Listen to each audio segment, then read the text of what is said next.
Joyeux Noël à toutes et à tous. Que cette journée soit remplie de chaleur, de bons repas partagés, de rires en famille et de moments simples mais précieux. Toute l'équipe de la chaîne Histoire d'infidélité vous souhaite un Noël rempli de sérénité, de chaleur humaine et de rencontres sincères. Prenez soin de vous, aimez et laissez-vous aimer, et que la paix règne dans vos familles et dans le monde entier. Dans un monde où la trahison se cache derrière les sourires les plus doux, un homme va découvrir que la pire blessure ne vient pas toujours de son ennemi, mais de ceux qu'il aime le plus. Ce que vous allez entendre n'est pas seulement une histoire d'infidélité, c'est une guerre silencieuse pour la dignité, la vérité et la survie émotionnelle. Parfois, une simple notification sur un téléphone, un léger changement de regard ou un mensonge anodin suffisent à faire exploser une vie entière. Et quand l'amour se transforme en arme, chaque souvenir devient une preuve, chaque baiser une illusion brisée. Bienvenue sur la chaîne Histoire d'infidélité, heureux de vous retrouver ici pour partager cette nouvelle histoire. Dans les commentaires, écrivez de quelle ville vous regardez et quel temps il fait dans votre rue en ce moment. Et restez jusqu'au bout, car ce récit pourrait changer à jamais votre façon de voir la confiance dans un couple. Chaque homme rêve d'un soutien solide, d'une femme qui deviendra son pilier, son refuge sûr. Moi, Arnaud, je croyais avoir trouvé cela en Estelle. Cette femme avec qui nous construisions une vie commune, un foyer, tout un avenir. Mais ce mardi maudit, lorsque le traceur GPS sur l'écran de mon ordinateur portable clignotait obstinément, indiquant un café à la mode appelé la boîte à malice au lieu de l'habituel studio de yoga, le monde s'est effondré, révélant un mensonge monstrueux. Son infidélité n'était pas simplement une faute isolée, mais seulement la partie visible de l'iceberg, dans le tourbillon glacé de la trahison qui engloutissait tout ce que j'avais construit pendant des années, me forçant à affronter l'amère vérité et à repenser la notion même de confiance. Je fixais l'écran de mon ordinateur, serrant les mâchoires jusqu'à la douleur. Le traceur GPS indiquait la position d'Estelle dans l'élégant café La Boîte à Malice. Il était 21h, un mardi. Elle était censée être au yoga, bon sang. Estelle, murmurai-je, et dans ce seul mot se mêlaient colère, déception et douleur lancinante. Les soupçons me rongeaient depuis plusieurs semaines déjà. Des cours tardifs, des messages interminables sur son téléphone qu'elle ne laissait jamais sans surveillance, et le plus douloureux, une distance émotionnelle grandissante entre nous. Mais voir une confirmation concrète, irréfutable, c'était tout autre chose. Cela m'a frappé avec une telle force que j'ai ressenti une nausée physique. Mon téléphone vibra sur la table. Un message d'Estelle. Le cours s'éternise. Ne m'attends pas. J'ai failli éclater de rire devant ce mensonge effronté et flagrant, si transparent qu'il insultait mon intelligence. Au lieu de rire, j'ai ressenti une vague de rage froide. Saisissant les clés de ma voiture, je me suis littéralement précipité hors de la maison. Il était temps de voir ce que faisait réellement ma chère épouse. Le café était faiblement éclairé, s'efforçant un peu trop d'imiter un établissement branché et exclusif.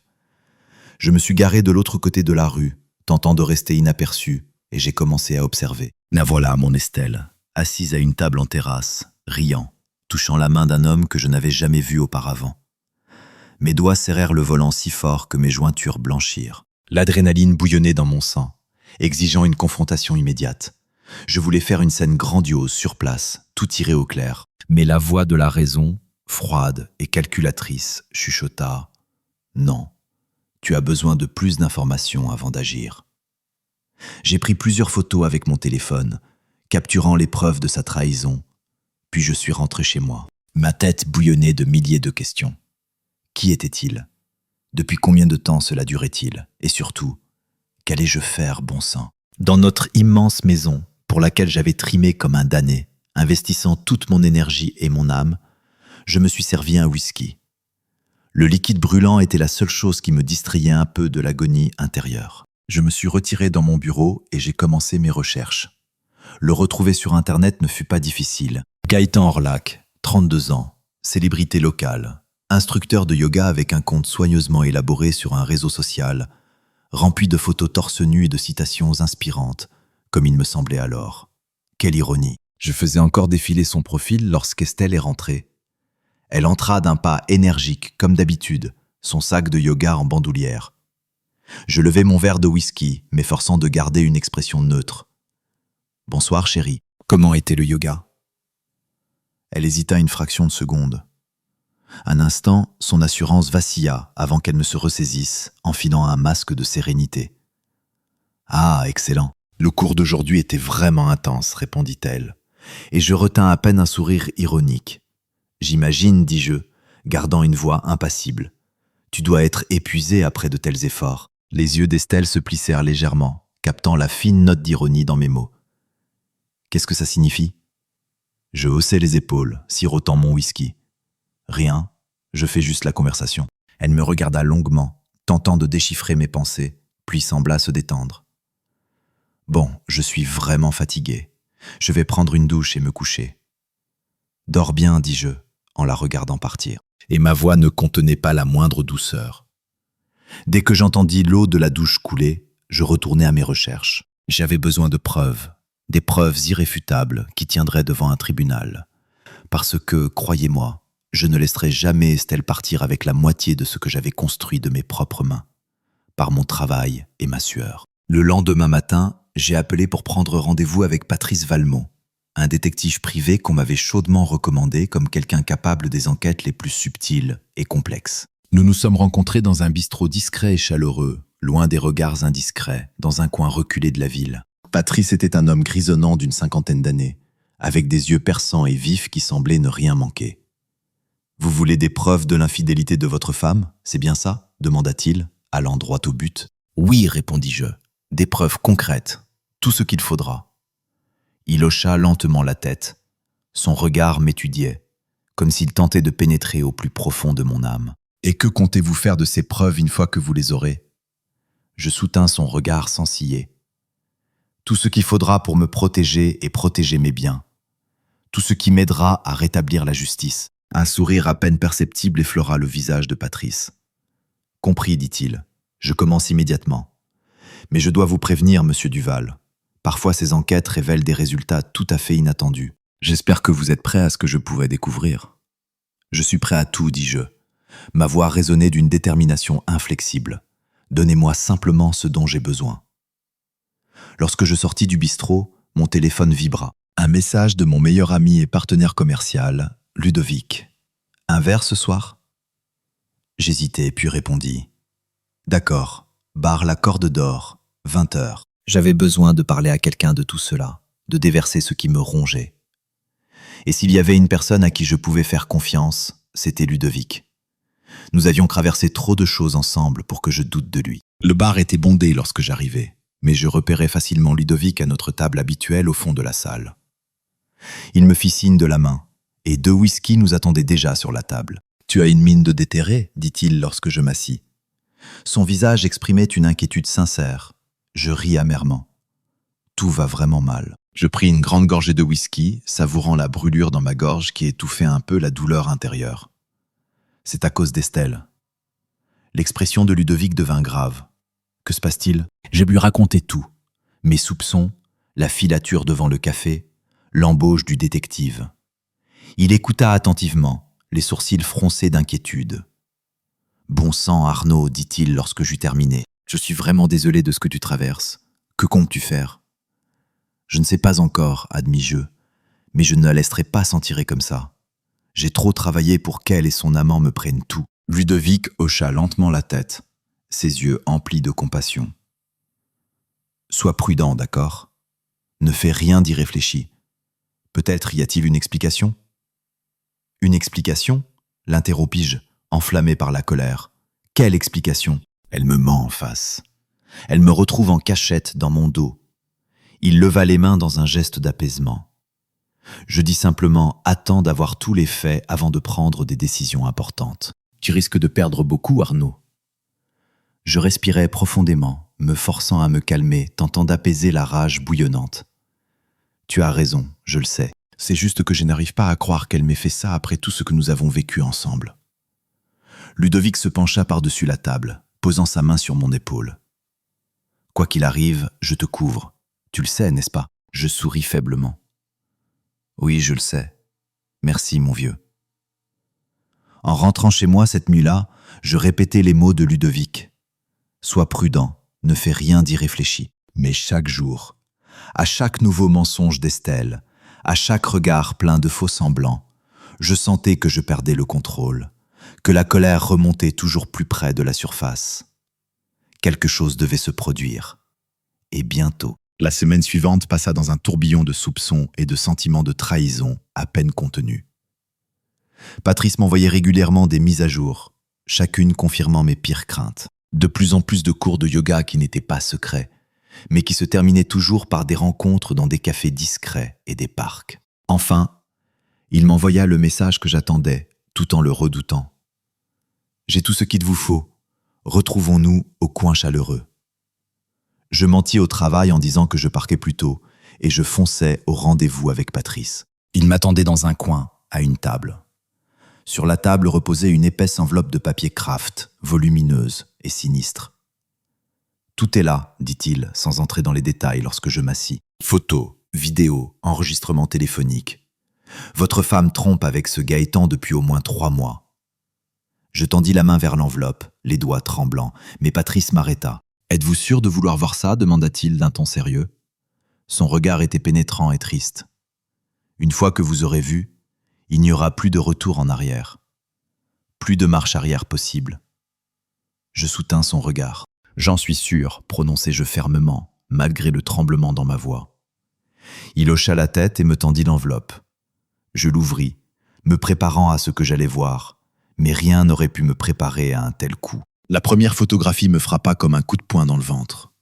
Estelle et Gaëtan, enlacés dans une étreinte passionnée devant le motel L'Espérance. Je feuilletai rapidement les autres clichés. Chaque image s'imprimait dans mon cerveau, laissant une marque brûlante de douleur. Ils riaient au dîner, marchaient main dans la main dans le parc, s'embrassaient dans une voiture. Leurs étreintes témoignaient d'une intimité que nous n'avions plus eue depuis longtemps. « Il y a aussi une vidéo, dit doucement Patrice, mais je vous laisse décider si vous voulez la regarder. » Je secouai la tête, remettant tout dans l'enveloppe. « C'est suffisant. » Je fis le virement. « Merci pour votre travail, monsieur Valmont. Je suppose que cela couvre tout. » Il regarda le montant et hocha la tête. « Plus que suffisant. Êtes-vous sûr de ne rien avoir besoin d'autre ?»« Non, dis-je en me levant. J'ai tout ce qu'il me faut. » Je rentrai chez moi, la tête bouillonnant de pensées. Maintenant que j'avais des preuves irréfutables, qu'allais-je faire? Affronter Estelle immédiatement? Consulter un avocat spécialisé en divorce? J'avais besoin de temps pour réfléchir, pour planifier soigneusement mes prochaines actions. Mais lorsque je m'engageai dans notre allée et vis la voiture d'Estelle, quelque chose se retourna en moi. Les derniers vestiges de retenue que j'avais accumulés jaillirent au dehors. Au diable la planification prudente. Il était temps de tirer tout au clair. Je fis irruption dans la maison et trouvai Estelle dans la cuisine, coupant des légumes pour le dîner avec l'air d'une épouse modèle. Elle leva les yeux, souriant de son sourire habituel, un peu forcé. Mais le sourire disparut rapidement lorsqu'elle vit mon expression. « Arnaud, que se passe-t-il » Je ris amèrement, et ce son était rempli de désespoir et de douleur. « Que se passe-t-il » Pourquoi ne me racontes-tu pas toi-même, Estelle, comment s'est passé le yoga ce soir ? Elle pâlit légèrement, mais conserva son calme extérieur. « Tout s'est bien passé, pourquoi tu… » « Ferme-la, aboyai-je, jetant l'enveloppe sur la table de sorte qu'elle glissa sur la surface polie. « Je sais tout. À propos de Gaëtan, à propos de tout. » Les yeux d'Estelle s'élargirent de choc, puis se rétrécirent en une fente furieuse. « Tu m'as fait suivre, bon sang. »« Oui, rétorquai-je, et heureusement que je l'ai fait. Sinon, je ne saurais toujours rien sur le fait que ma femme trompe son mari avec un instructeur de yoga dans mon dos. »« Ce n'est pas comme ça, protesta-t-elle. Sa voix était pleine d'une indignation feinte. « Je comprends parfaitement, l'interrompit. Je comprends que pendant que je trimais comme un damné pour nous assurer cette vie, tu passais tout ce temps à flirter avec un beau gosse narcissique. » L'expression d'Estelle se durcit, et une lueur de colère brilla dans ses yeux. « Peut-être que si tu m'avais accordé ne serait-ce que la moitié de l'attention que tu accordes à ta précieuse entreprise, je n'aurais pas eu besoin de la chercher ailleurs. » Je reculais, comme si elle m'avait frappé physiquement. « Donc c'est ma faute ? Tu me blâmes pour ta décision de me tromper ? » ?»« Je ne te blâme pas, dit-elle. » Son ton s'adoucit soudainement, prenant des notes plaintives. « Je dis simplement que nous nous sommes éloignés l'un de l'autre depuis longtemps. Arnaud, Gaëtan me fait me sentir vivante. » Je secouai la tête de dégoût. « Épargne-moi tes excuses. Je ne veux pas les entendre. Je veux que tu sortes de cette maison ce soir. » Les yeux d'Estelle s'écarquillèrent de panique. « Quoi, Arnaud ? Non, nous pouvons arranger ça. Nous pouvons aller voir un thérapeute, essayer. »« Il n'y a rien à arranger, lui dis-je. Ma voix était froide et inflexible. Tout est fini. Demain, je demande divorce. »« Tu ne peux pas simplement me jeter à la rue, protesta-t-elle. C'est aussi ma maison, j'ai des droits. » Je ris amèrement, et dans ce rire il n'y avait pas une once de gaieté, seulement de l'amertume et de la douleur. Des droits. Tu as perdu tous tes droits au moment où tu as décidé de me tromper. Tu veux parler de droits ? Parle à mon avocat. Je me tournai pour partir, mais Estelle me saisit le bras. « Arnaud, s'il te plaît, je suis désolé. C'était une erreur, je t'aime. » Je retirai mon bras de son contact comme d'un feu brûlant. « N'ose pas dire que tu m'aimes. Si tu m'avais aimé, tu n'aurais jamais fait ça. » Des larmes montèrent aux yeux d'Estelle. « Tout ce que nous avons construit ensemble, vraiment, tu es prêt à tout abandonner ?» Je la regardai longuement, voyant non pas la femme que j'avais aimée pendant des années, mais une étrangère, une menteuse, une traîtresse. « C'est toi qui as tout abandonné, dis-je doucement, pas moi. Maintenant, pars. » Je partis, ignorant ses supplications et ses protestations qui résonnaient derrière moi. Je m'enfermai dans mon bureau, écoutant ses pas dans la maison, ramassant ses affaires, les objets qui tombaient, les portes qui grinçaient. Finalement, j'entendis la porte d'entrée s'ouvrir puis se refermer, annonçant son départ. Ce n'est qu'alors que je me permis de m'effondrer dans mon fauteuil, me versant un autre whisky d'une main tremblante. Tout était fini. Mon mariage, la vie que je croyais être la mienne, tout était construit sur un mensonge. Mais lorsque le choc initial et la colère s'estompèrent, un autre sentiment commença à grandir. La détermination. Estelle pouvait m'avoir trahi, mais je serais damné si je la laissais détruire tout ce pourquoi j'avais si durement travaillé. Je sortis mon téléphone et composai le numéro de Ludovic. « Salut, dis-je lorsqu'il répondit. J'ai besoin de ton aide. Il est temps d'aller au combat. » Le lendemain matin, je me levai tôt et me rendis directement au cabinet juridique Bastion, chez Coralie Fourier, l'une des meilleures avocates spécialisées en divorce de la ville. J'avais utilisé toutes mes relations pour obtenir un rendez-vous d'urgence, comprenant que chaque minute comptait. Coralie était une femme aux traits marqués, la cinquantaine, avec une réputation impeccable de personne absolument impitoyable au tribunal. Parfaite. « Monsieur Duval, dit-elle lorsque j'entrai dans son bureau, et sa voix portait déjà une certaine autorité. Je comprends que vous avez besoin de mes services. » Je hochai la tête, m'asseyant face à son bureau. « Ma femme me trompe. Je veux divorcer et je veux m'assurer qu'elle ne prenne pas tout ce qui m'appartient de droit. » Ses sourcils se levèrent légèrement. « Je vois. Et vous avez des preuves de cette infidélité ?» Je posai l'épaisse enveloppe de Patrice sur son bureau. « Tout est là. Photographie, vidéo, enregistrement téléphonique, tout ce que vous voulez. » Elle ouvrit l'enveloppe, examinant son contenu d'un regard expert qui ne manquait aucun détail. « C'est bien, murmura-t-elle, très bien. Cela renforce certainement notre position, la rend pratiquement imprenable. Et que faisons-nous maintenant ?» demandai-je, sentant le feu du combat s'allumer en moi. Coralie se renversa dans son fauteuil, me fixant intensément. « Maintenant, monsieur Duval, nous nous préparons au combat. Votre femme va se battre, n'en doutez pas. Elle tentera de se faire passer pour une victime, invoquera la négligence émotionnelle, peut-être même la violence. » Je commençai à protester, mais elle leva la main, m'arrêtant. « Je ne dis pas que c'est vrai. Je dis que c'est ce qu'elle tentera probablement de faire. Nous devons être prêts à tout, à chaque tournant. » Je hochai lentement la tête. « Tout ce qu'il faudra. Je ne la laisserai pas prendre plus d'argent qu'elle ne mérite. » Un sourire de prédateur apparut sur le visage de Coralie et une lueur d'acier brilla dans ses yeux. « J'espérais que vous diriez cela. Maintenant, parlons stratégie. » Les 2 heures suivantes, nous avons disséqué chaque détail de mon mariage, de mes finances, des preuves contre Estelle. Coralie était minutieuse, ne laissant aucun détail de côté, posant des questions auxquelles je ne connaissais pas toujours les réponses moi-même. « Une dernière chose, dit-elle lorsque notre réunion se termina. J'ai besoin que vous commenciez à tout documenter. Chaque interaction avec votre femme, chaque dépense, chaque appel téléphonique. Tout ce qui pourrait avoir un lien avec l'affaire. Compris, répondis-je en me levant. Elle hocha la tête. Nous prendrons contact bientôt. Et monsieur Duval, essayez de rester calme. Je sais que c'est difficile, mais tout ce que vous ferez maintenant pourrait se retourner contre nous au tribunal. Je sortis du bureau de Coralie, me sentant à la fois vidé par le poids de la situation et plein d'énergie, prêt au combat. La réalité de ce que j'allais devoir traverser était effrayante, mais j'étais prêt. « Ludovic, salut !» répondis-je lorsque mon téléphone sonna. « Que se passe-t-il » demanda-t-il. Je voulais juste savoir comment ça s'est passé avec l'avocate. Je lui racontai la réunion, les avertissements de Coralie, ce à quoi il fallait s'attendre. Ludovic siffla doucement. « On dirait que ça va être rude. Tu es sûr d'être prêt pour ça ?»« Je n'ai pas le choix, répondis-je. C'est elle qui a tout déclenché. Maintenant, qu'elle en assume les conséquences. » Une petite pause suivit. « Écoute, Arnaud, je sais que tu souffres, mais est-ce vraiment la bonne voie? Peut-être que si vous vous calmiez tous les deux un peu, que vous parliez. » « Parler de quoi, Ludovic ?» l'interrompis-je, sentant une nouvelle vague de colère monter. « Elle m'a trompé, Ludovic.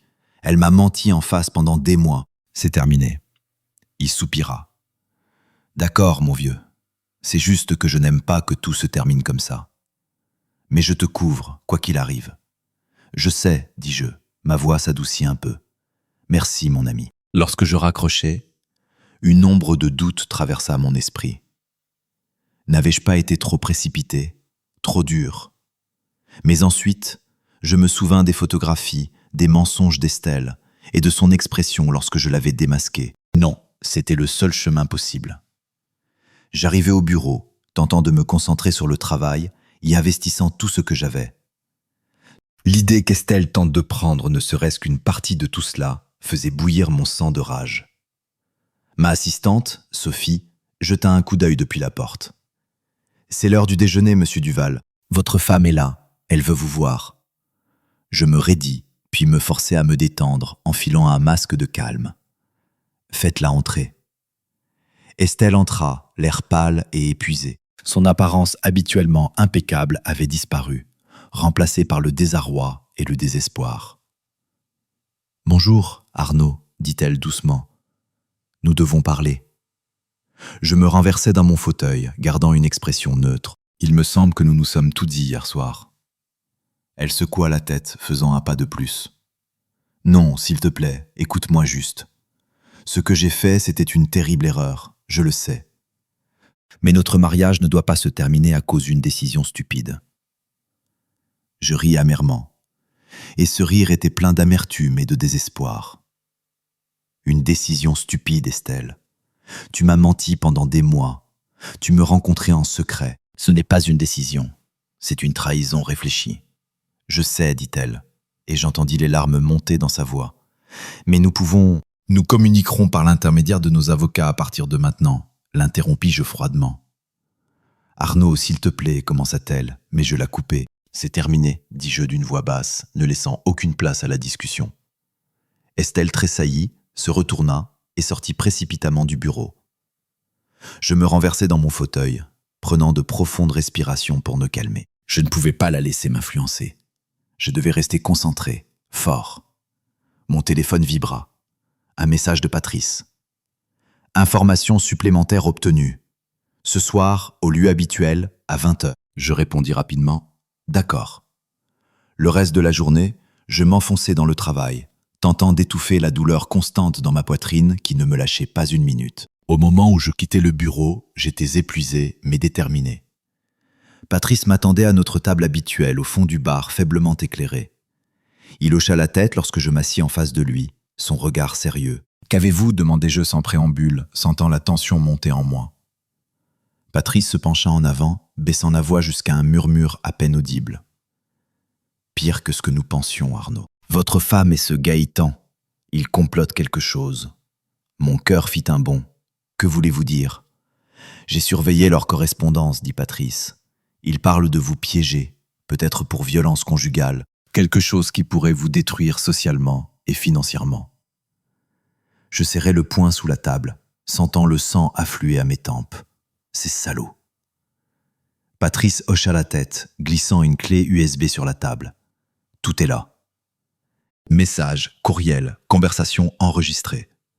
Ils sont devenus imprudents, convaincus que vous ne soupçonnez rien. Je glissais la clé USB dans ma poche. Les pensées tourbillonnaient dans ma tête comme un cyclone. Merci, Patrice. Continuez à creuser. Je veux connaître chacun de leurs mouvements. En sortant du bar, je pris une décision finale. Il était temps de passer à l'offensive.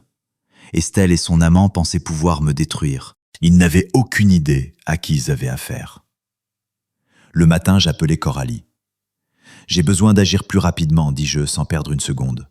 Ils complotent quelque chose de gros. »« Compris, répondit-elle sèchement. Je préparerai les documents de divorce aujourd'hui. Et en attendant, commencez à tout documenter. Et Arnaud, soyez prudent. Ne leur donnez aucune raison d'utiliser quoi que ce soit contre vous. » Les jours suivants, je restais dans un état de vigilance accrue, comme une bête acculée. Chaque interaction avec Estelle, chaque regard, chaque mot, je l'analysais, observant comment elle tentait de me provoquer, de me pousser à dire ou faire quelque chose qu'elle pourrait utiliser contre moi. Mais je restais calme, détaché, comme derrière un mur de pierre. Le vendredi soir, je rentrais tard du travail et découvris Estelle et Gaëtan dans notre salon. La vue d'eux ensemble, dans ma maison, dans l'endroit qui aurait dû être mon refuge, fit bouillir mon sang instantanément. « Qu'est-ce que c'est que ça, bon sang ?» aboyai-je, et ma voix tonna dans la pièce. Estelle se leva, ses yeux s'écarquillant avec une innocence feinte. « Arnaud, je ne t'attendais pas si tôt. Gaëtan est juste passé. »« Tais-toi, l'interrompis-je, ne la laissant pas finir. Je sais ce qui se passe. » Gaëtan se leva, couvrant légèrement Estelle de son corps. « Écoute, pas besoin d'envenimer la situation. Nous sommes tous des adultes. » Je ris amèrement, et dans ce rire, il n'y avait que de la rage. « Adultes ? C'est comme ça que vous appelez des rencontres secrètes dans mon dos ?» Estelle haleta. « Te piéger, Arnaud, de quoi parles-tu ?»« Ne fais pas l'idiote, trachai-je, et chaque mot était comme un fouet. Je sais tout. L'infidélité est votre petit plan pour m'accuser de violence. Tu pensais vraiment que j'étais aussi stupide ?» Le visage de Gaëtan se durcit, et une lueur dangereuse s'alluma dans ses yeux. « Tu ne sais pas de quoi tu parles. »« Je crois que si, dis-je. Sors ton téléphone. En fait, j'ai des preuves. Vous voulez écouter ?» Je lançai l'enregistrement de leur conversation où ils discutaient de leur plan. Le visage d'Estelle devint livide et Gaëtan rougit de colère. Ses poings se serrèrent. « Tu nous as espionnés ?» hurla Estelle. Sa voix était emplie d'hystérie. « Bon sang, oui, répondis-je froidement, sans l'ombre d'un regret. Et heureusement que je l'ai fait. Maintenant, sortez de ma maison tous les deux, avant que j'appelle la police. » Gaëtan saisit Estelle par la main, la traînant littéralement vers la sortie. « Viens. » Mais ce n'est pas fini. Je les regardais partir, ressentant un mélange de colère et de satisfaction. Tout n'était pas terminé, loin de là, mais ce round, je l'avais gagné. Quelques semaines passèrent dans un tourbillon d'audiences judiciaires et de manœuvres stratégiques. Coralie valait chaque centime, démolissant impitoyablement chaque tentative d'Estelle et de Gaëtan pour me discréditer ou obtenir un avantage. Je me plongeais corps et âme dans le travail, décidé à ne pas laisser ce chaos affecter mon entreprise, qui était pour moi comme un second enfant. Mais c'était difficile, surtout quand Ludovic essayait constamment de me convaincre de parler à Estelle. « Je te le dis, Arnaud, dit-il un soir en buvant un verre. Peut-être que si tu lui parlais juste. »« Il n'y a rien à dire, Ludovic, l'interrompis-je. Elle a fait son choix. Maintenant, qu'elle vive avec les conséquences. » Ludovic soupira, secouant la tête. « C'est juste que je n'aime pas te voir comme ça. Tu ne dors pas, tu ne manges presque rien. Est-ce que ça en vaut vraiment la peine ?» Je le regardais, sentant un malaise grandir. Pourquoi était-il si intéressé à ce que je me réconcilie avec Estelle ? « Ça vaut tout, dis-je fermement. Je ne les laisserai pas gagner. Je ne les laisserai pas prendre ce que j'ai construit. » En quittant le bar cette nuit-là, je ne pouvais me débarrasser du sentiment que quelque chose d'autre se passait, quelque chose de plus grand que ce que je comprenais. Je devais être prudent. Je ne pouvais faire confiance à personne, même pas à mon plus vieil ami. Le coup final arriva une semaine plus tard. Estelle, désespérée, déposa une plainte auprès de la police, m'accusant de violence conjugale. Mais j'étais prêt. J'avais enregistré chacune de nos interactions depuis le moment où j'avais découvert l'infidélité. Les vidéos des caméras cachées dans la maison montraient les tentatives d'Estelle pour me provoquer, et mes réponses calmes. La police, ayant reçu des preuves irréfutables de la tromperie d'Estelle, n'eut d'autre choix que de clore l'enquête. Estelle fut inculpée pour fausse déclaration. En sortant du commissariat, je ressentis un soulagement qui était presque physique. J'avais gagné. Mais en rentrant chez moi, une nouvelle détermination naquit en moi. Gagner n'était pas suffisant. Gaëtan et tous les autres impliqués dans leur complot devaient être punis. Et je veillerai à ce que cela arrive, quel qu'en soit le prix. Le lendemain matin, après la tentative ratée d'Estelle de me piéger, j'entrai dans mon bureau. Mon assistante Sophie se précipita derrière moi, tenant une pile de papiers. « Monsieur Duval, les documents de divorce sont prêts à être signés, dit-elle, les posant sur mon bureau. Je pris un stylo, souriant. Timing parfait, Sophie. Finissons en. En signant les papiers, je ressentis un sentiment d'achèvement. C'était la fin de mon ancienne vie, une partie de ma vengeance. Envoyez-les immédiatement, dis-je à Sophie, et contactez Coralie. Nous devons agir rapidement. 1 heure plus tard, Coralie était assise en face de moi, et son expression était aussi déterminée que la mienne. Nous les avons acculés, Arnaud, dit-elle. Ses yeux brillaient d'anticipation. Maintenant, il est temps de porter le coup décisif. Quelle est la suite ? Je me penchai en avant. Ma voix était froide comme l'acier. Je veux les frapper là où ça fait le plus mal. La réputation. Tout. Coralie hocha la tête. Une lueur prédatrice brilla dans ses yeux. Laisse-moi faire ça. Quand nous aurons fini, ils ne comprendront pas ce qui les a frappés. Lorsque Coralie partit, le téléphone sonna. C'était Patrice. « Arnaud, nous avons un problème, dit-il d'une voix tendue. Votre femme et cet instructeur de yoga tentent d'accéder à vos comptes professionnels. » Je souris narquoisement. « Laissez-les essayer, Patrice. En fait, rendez-le encore plus facile pour eux. » J'ai une idée.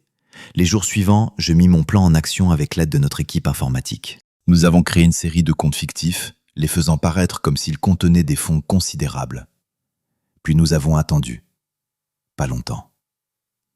Tard dans la soirée, je reçus une notification sur l'un des comptes fictifs. Tout a fonctionné, pensais-je. Je souris, prenant le téléphone pour appeler Coralie. Nous les avons attrapés, dis-je. Il est temps de refermer le piège. Le lendemain matin, j'entrai dans la salle de conférence où attendaient Estelle et Gaëtan, entourés de leurs avocats. Coralie se tenait à mes côtés, tenant une pile de documents. « Qu'est-ce que tout cela signifie, Arnaud ?» commença Estelle. Sa voix était brisée. « Je pense que vous savez très bien pourquoi, » l'interrompis froidement. « Votre tentative de détournement de fonds de mon entreprise la nuit dernière. » Gaëtan pâlit, et les yeux d'Estelle s'écarquillèrent de panique. « Je ne sais pas de quoi tu parles, bredouilla-t-elle en bégayant. Je fis un signe de tête à Coralie qui commença à distribuer les documents. « Ce sont les enregistrements de votre tentative de virement, expliquai-je, ainsi que l'historique de votre accès au compte de l'entreprise, auquel vous n'auriez pas dû avoir accès. Vous voulez expliquer ?» Les avocats, parcourant rapidement les documents, semblaient stupéfaits. Estelle et Gaëtan s'échangèrent un regard paniqué. « C'est tout un malentendu, commença Gaëtan, mais je levai la main pour le faire taire. « Tais-toi, dis-je sèchement. Voici ce qui va se passer. Estelle, tu vas signer ces papiers, acceptant un accord qui ne te laissera rien. Gaëtan, tu vas disparaître. Si l'un de vous tente de se battre, je porterai plainte pour tentative de détournement de fonds, c'est clair ?» Estelle éclata en sanglots, et Gaëtan avait l'air sur le point de vomir. Leurs avocats chuchotèrent entre eux, manifestement abasourdis. Finalement, l'avocat d'Estelle prit la parole. « Nous aurons besoin de temps pour examiner ces documents. Vous avez 1 heure, dis-je fermement.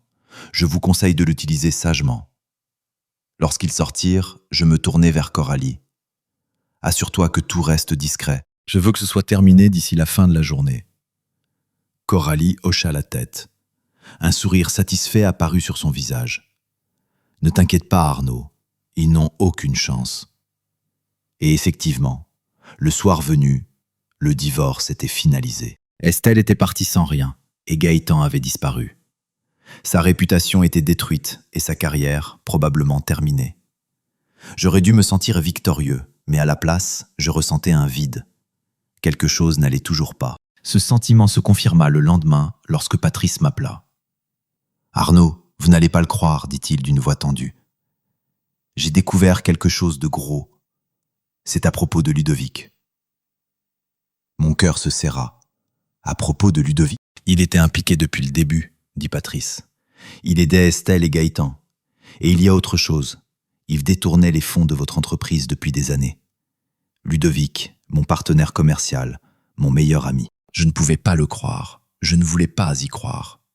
Mais lorsque Patrice exposa les preuves, je sentis une colère froide monter en moi, glaciale et dévorante. La trahison était profonde, plus profonde que tout ce qu'Estelle avait fait. « Que veux-tu faire » demanda Patrice. Je respirais profondément, rassemblant mes forces. « Organise une réunion. Moi, Ludovic et le conseil d'administration. Ne lui dis pas pourquoi. Je veux voir son visage quand je le démasquerai. » Le lendemain, j'étais assis en bout de table de conférence, observant les membres du conseil d'administration entrer. Ludovic fut le dernier, avec une expression perplexe. « Arnaud, qu'est-ce que tout cela signifie » demanda-t-il en s'asseyant. Je me levai lentement. Mon regard était rivé sur Ludovic. « Il s'agit de confiance, Ludovic, de loyauté, de choses que je pensais que tu comprenais. » Les sourcils de Ludovic se froncèrent. « De quoi parles-tu » Je fis un signe de tête à mon assistante Sophie qui commença à distribuer des dossiers à chaque membre du conseil. Ces documents détaillent des années de détournement de fonds de notre entreprise. Des virements vers des comptes offshore. Devinez quel nom figure sur ces comptes ? Ludovic. Le teint de Ludovic devint livide alors qu'il feuilletait le dossier. « Arnaud, je peux expliquer ?»« Tais-toi » l'interrompis-je froidement. « Je t'ai fait confiance, Ludovic. Tu étais comme un frère pour moi.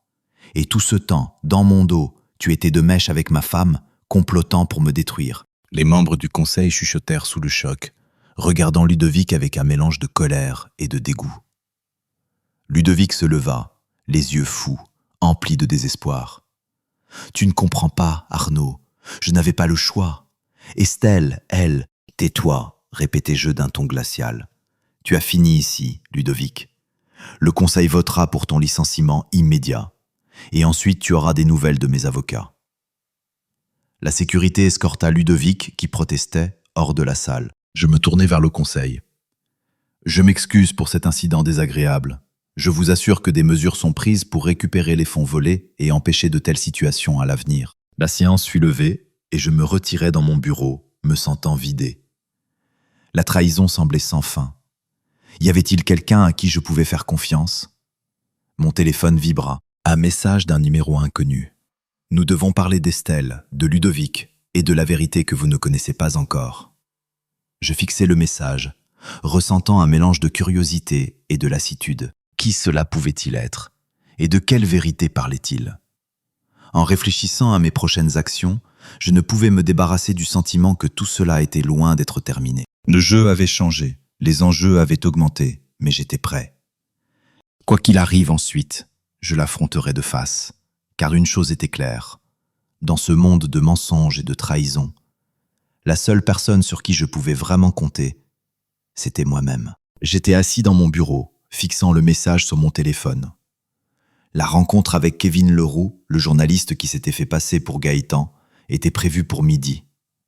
Mes pensées flottaient parmi diverses possibilités. Quelle nouvelle révélation m'attendait ?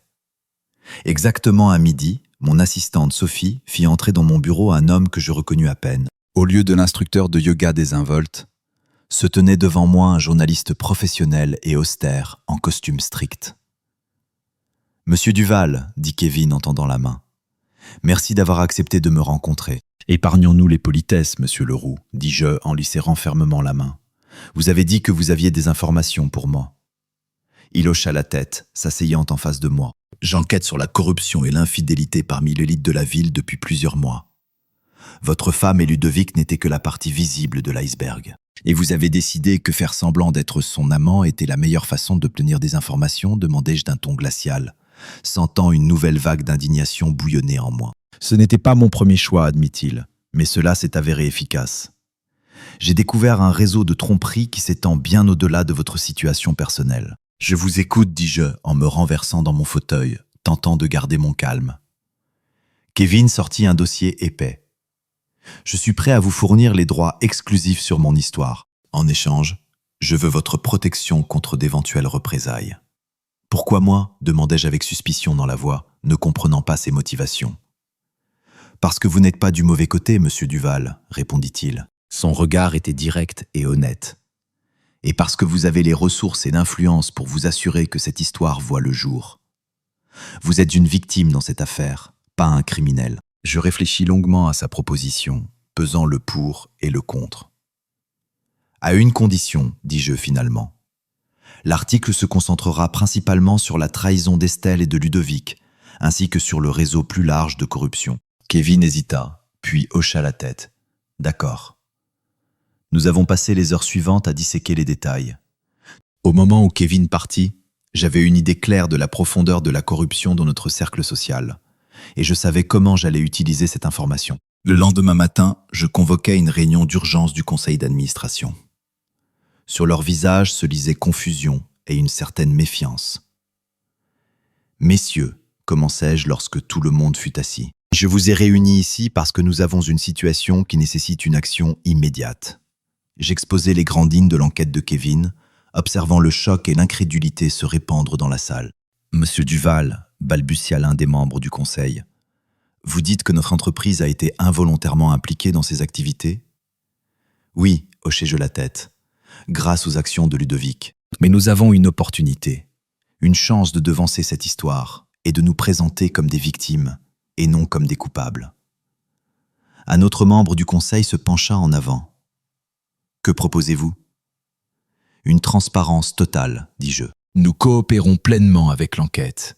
Nous ouvrons nos livres, nous faisons le ménage, et nous utilisons cela comme une chance de nous repositionner comme un modèle d'intégrité corporative. » La salle s'anima de discussions, les voix se mêlant en un bourdonnement. Je les laissai débattre quelques minutes avant de lever la main. « Je comprends vos inquiétudes, dis-je, mais croyez-moi, c'est notre meilleur coup. L'histoire sortira, avec ou sans notre coopération. De cette façon, nous contrôlons le récit, nous gérons la crise. » Progressivement, un par un, les membres du conseil hochèrent la tête en signe d'accord. À la fin de la réunion, nous avions un plan d'action clair et résolu. Les semaines suivantes furent un tourbillon d'activités. Nous avons engagé un cabinet d'audit indépendant pour vérifier minutieusement nos livres. Tout employé, même vaguement lié aux combines de Ludovic, fut immédiatement licencié. Nous avons introduit de nouvelles règles de transparence et des normes éthiques pour éliminer toute faille permettant de telles manigances. Et tout ce temps, je collaborais étroitement avec Kevin, façonnant l'histoire qui allait bientôt secouer la ville jusqu'à ses fondations. Le jour de la publication de l'article, je me préparais aux conséquences, m'attendant à une avalanche de négativité. Mais je n'avais pas à m'inquiéter.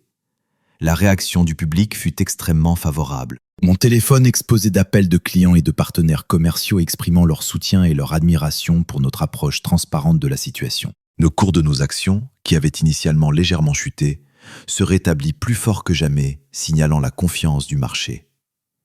Quant à Estelle et Ludovic, la réaction fut rapide et impitoyable. Ils devinrent des parias du jour au lendemain, rejetés par les cercles sociaux mêmes qu'ils avaient autrefois dominés. Leurs réputations furent détruites, leur avenir incertain. J'étais dans mon bureau, parcourant les dernières publications positives, lorsque mon assistante m'appela. « Monsieur Duval, une femme est venue vous voir. Elle dit qu'elle est votre sœur. » Je me figeai. Véronique. Je ne l'avais ni vue ni ne lui avais parlé depuis des années, depuis notre dispute. « Faites-la entrer, dis-je, après une seconde d'hésitation. » Dans mon âme se mêlaient anticipation et anxiété. La porte s'ouvrit et elle entra. Véronique paraissait plus âgée et plus sévère que dans mes souvenirs, mais c'était bien ma petite sœur. « Bonjour Arnaud, dit-elle d'une voix calme. Ça fait longtemps ?» Je me levai lentement. « Véronique, que fais-tu ici ?» Elle traversa le bureau. Son regard glissa sur les signes de mon succès, tout ce luxe que j'avais créé. « J'ai vu l'article, belle histoire, dit-elle. » Et dans sa voix perçait une amertume à peine perceptible. « C'est pour ça que tu es ici, pour discuter du scandale familial ?» Les yeux de Véronique s'enflammèrent. « Je suis ici parce qu'Estelle m'a contacté. Elle est désespérée, Arnaud. Elle n'a nulle part où aller. » Je ris amèrement, et ce rire était plein de sarcasme. « Et tu penses que je vais l'accueillir à bras ouverts ? Bien sûr que non, trancha Véronique. Je suis venu te prévenir. Elle n'a pas fini, Arnaud. Elle complote quelque chose. » Je m'assis, sentant soudain la fatigue de tout ce drame. Quel essai! Je l'ai battu à chaque étape. Véronique se pencha en avant. Sa voix devint plus grave, presque un murmure. Tu ne comprends pas. Je suis au courant de sa liaison avec Ludovic depuis plusieurs mois. Je me suis tu, espérant que cela mènerait à la chute de Ludovic. J'ai mes propres comptes à régler avec lui. Je la fixais. Une nouvelle vague de trahison me submergea, encore plus douloureuse.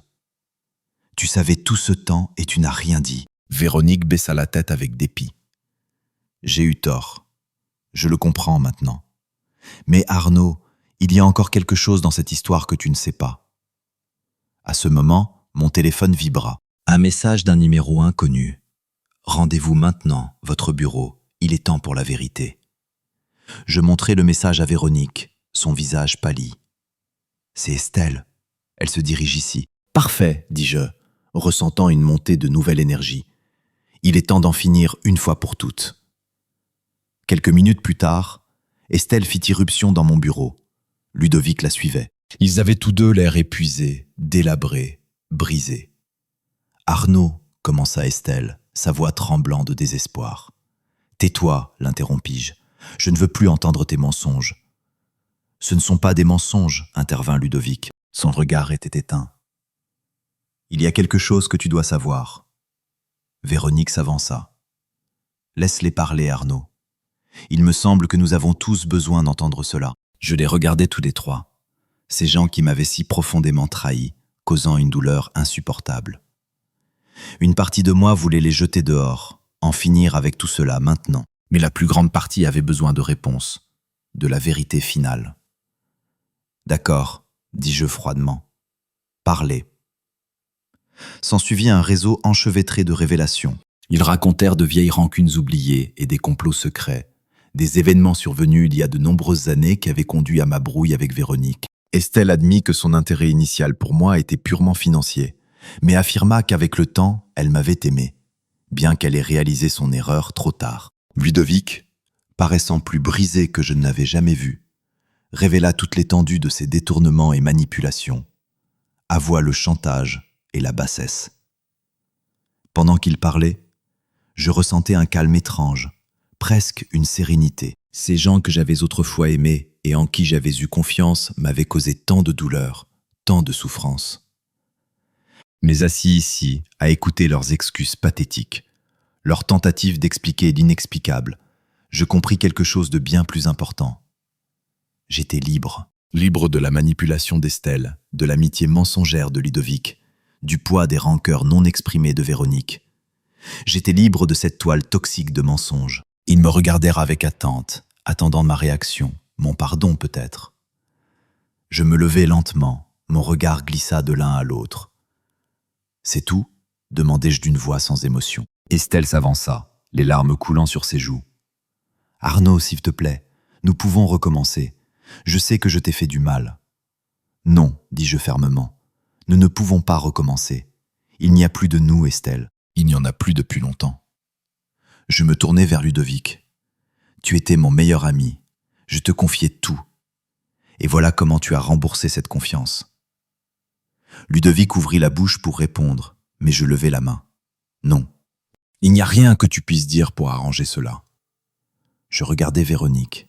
« Tu es ma sœur, et tu m'as caché cela tout ce temps. »« Je suis désolé, » murmura-t-elle.